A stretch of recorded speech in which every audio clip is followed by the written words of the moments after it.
നമസ്കാരം. സാമൂഹ്യ പ്രവർത്തകയും സ്വതന്ത്ര ചിന്തകയുമായ ജാമിദ ടീച്ചർക്കെതിരെ തെറുത്താത്ത എന്ന് എതിരാളികൾ വിശേഷിപ്പിക്കുന്ന ഷെഫീന ബീവി എന്ന യൂട്യൂബർ നിരന്തരം നടത്തുന്ന പ്രചാരണത്തിനെതിരെ കോടതി ഇടപെടൽ. കഴിഞ്ഞ 2 വർഷമായി ഷെഫീന ബീവി ജാമിദ ടീച്ചർക്കെതിരെ തുടർച്ചയായി അശ്ലീല പരാമർശങ്ങൾ നിറഞ്ഞ വീഡിയോ പ്രസിദ്ധീകരിക്കുകയും കലാപാഹ്വാനം ഉൾപ്പെടെ നടത്തുകയും ചെയ്യുകയാണ്. ജാമിദ ടീച്ചറെ കൊല്ലണം എന്നുൾപ്പെടെ ഷെഫീന ബീവി തൻ്റെ സാമൂഹ്യ മാധ്യമ അക്കൗണ്ടുകൾ വഴി ആഹ്വാനം ചെയ്തിരുന്നു.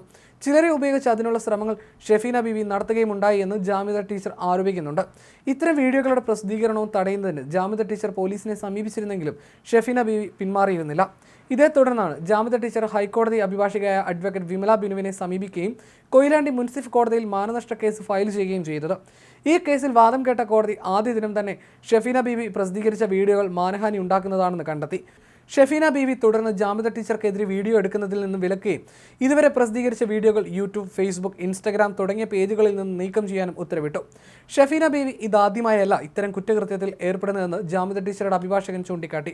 മുമ്പ് അടൂർ കേന്ദ്രമായി പ്രവർത്തിക്കുന്ന ഒലിവിയ ഡിസൈൻസ് എന്ന സ്ഥാപനത്തിനെതിരെയും ഇത്തരം മാനഹാനി ഉണ്ടാക്കുന്ന വീഡിയോകൾ ചെയ്യുകയും ഈ കേസിൽ അടൂർ മുൻസിഫ് കോടതി ഷെഫീന ബീവിയെ വീഡിയോ പ്രസിദ്ധീകരിക്കുന്നതിൽ നിന്ന് വിലക്കുകയും പ്രസിദ്ധീകരിച്ച വീഡിയോകൾ നീക്കം ചെയ്യാൻ ആവശ്യപ്പെടുകയും ചെയ്തിരുന്നു. ഈ കേസിൽ ഹാജരായത് അഡ്വക്കേറ്റ് വിമല ബിനു തന്നെയായിരുന്നു. ഇന്ത്യയിൽ ആദ്യമായി ഒരു സ്ത്രീയുടെ നേതൃത്വത്തിൽ ജുമാ നമസ്കാരം നടത്തിയതിലൂടെ ലോകശ്രദ്ധ പിടിച്ചുപറ്റിയ വനിതയാണ് ജാമിദ ടീച്ചർ. ചേകന്നൂർ മൗലവി സ്ഥാപിച്ച ഖുർആൻ സുന്നത്ത് സൊസൈറ്റിയുടെ പ്രവർത്തകയായ അവർ മതത്തെക്കുറിച്ച് കൂടുതൽ മനസ്സിലാക്കിയതോടെ ഇസ്ലാം ഉപേക്ഷിച്ച് സ്വതന്ത്ര ചിന്തയിലേക്ക് വരികയായിരുന്നു. 2019 മുതൽ കേരളത്തിൻ്റെ സോഷ്യൽ മീഡിയ പ്ലാറ്റ്ഫോമിൽ ജാമിദ ടീച്ചർ എന്ന മുൻ മുജാഹിദ് ആശയക്കാരിയായ അധ്യാപികയുണ്ട്. ഖുർആനിലെയും ഹദീസിലെയും വൈരുദ്ധ്യങ്ങളും തെറ്റുകളും ചൂണ്ടിക്കാട്ടി ലിംഗനീതിക്കും സ്ത്രീയുടെ തുല്യ അവകാശത്തിനുമൊക്കെ അവർ ഇന്നും പോരാട്ടം നടത്തുന്നുണ്ട്.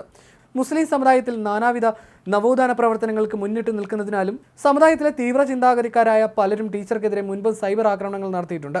2017 ഡിസംബർ 11-ാം തീയതിയും 22-ാം തീയതിയും രാത്രി വീട്ടിൽ ആയുധവുമായി അതിക്രമിച്ച് കയറി കൊല്ലാൻ ശ്രമിച്ച 2 കേസുകളിൽ കൊയിലാണ്ടി കോടതിയിൽ നിലവിൽ കേസും വിചാരണയും നടക്കുന്നുണ്ട്.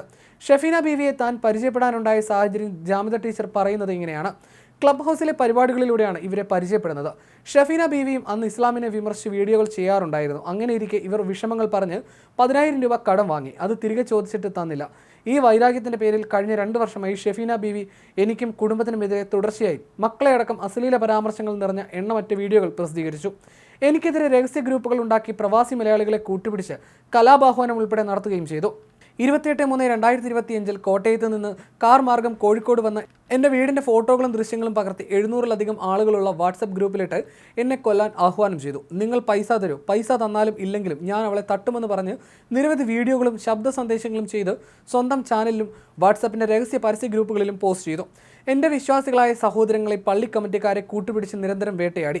ജാമിദ ടീച്ചർ കൊല്ലാൻ കൂടുതൽ തീവ്രവാദികളെ ഇളക്കിവിട്ടു. വീട് കയറി ആക്രമിക്കണം എന്നുൾപ്പെടെ ഷെഫീന ബീവിയുടെ ഗ്രൂപ്പിൽ പ്രവാസികൾ ശബ്ദ സന്ദേശത്തിലൂടെ അഭിപ്രായപ്പെട്ടു.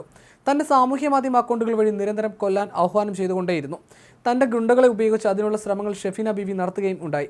ഇതിനെതിരെ പോലീസിനെ സമീപിച്ചിരുന്നെങ്കിലും ഷെഫീന ബീവി വീഡിയോ പ്രസിദ്ധീകരിക്കുന്നതിൽ നിന്നും പിന്മാറിയിരുന്നില്ല എന്നും ജാമിദ ടീച്ചർ പറഞ്ഞു.